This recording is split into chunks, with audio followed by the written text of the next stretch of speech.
సార్వత్రిక ఎన్నికల కౌంటింగ్కు countdown మొదలవుతోంది. June 1న దేశవ్యాప్తంగా పోలింగ్ ముగుస్తుంది. జూన్ 4న ఓట్ల లెక్కింపు ప్రక్రియ జరుగుతుంది. దీంతో కౌంటింగ్ ఏర్పాట్లు మొదలయ్యాయి. ఎలాంటి అవాంఛనీయ ఘటనలు జరగకుండా ఈసీ అరేంజ్మెంట్స్ చేస్తోంది. ముఖ్యంగా ఏపీలో ఫలితాలపై ఉత్కంఠ నెలకొంది. పోలింగ్ రోజు ఘర్షణలు జరగడంతో కౌంటింగ్ రోజు ఎలాంటి గొడవలు లేకుండా ఏర్పాట్లు చేస్తోంది. కౌంటింగ్ కేంద్రాల దగ్గర భారీ ఎత్తున పోలీసు బలగాలను మోహరిస్తోంది.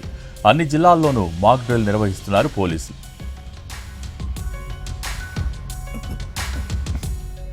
తిరుపతి మహిళా యూనివర్సిటీలో మాక్ డ్రిల్ నిర్వహించారు పోలీసులు. జూన్ 4న కౌంటింగ్ కోసం డ్రిల్ ప్రాక్టీస్ చేశారు.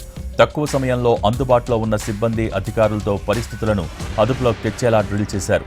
అసాంఘిక శక్తులను అల్లర్లను అదుపులోకి తెచ్చేలా అవగాహన కల్పించారు. 100 మంది పోలీసులు, ఫైర్, మెడికల్ సిబ్బందితో డ్రిల్ నిర్వహించారు.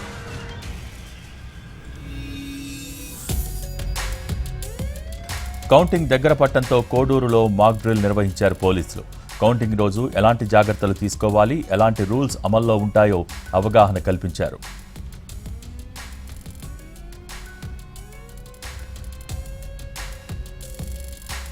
ఏలూరులో కార్డన్ సెట్ చేస్తున్నారు పోలీసులు. ప్రతి ఇంటిని జల్లెడ పడుతున్నారు.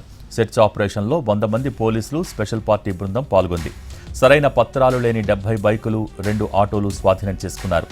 అనుమానాస్పదంగా కనిపించిన 3గురిని అదుపులోకి తీసుకున్నారు.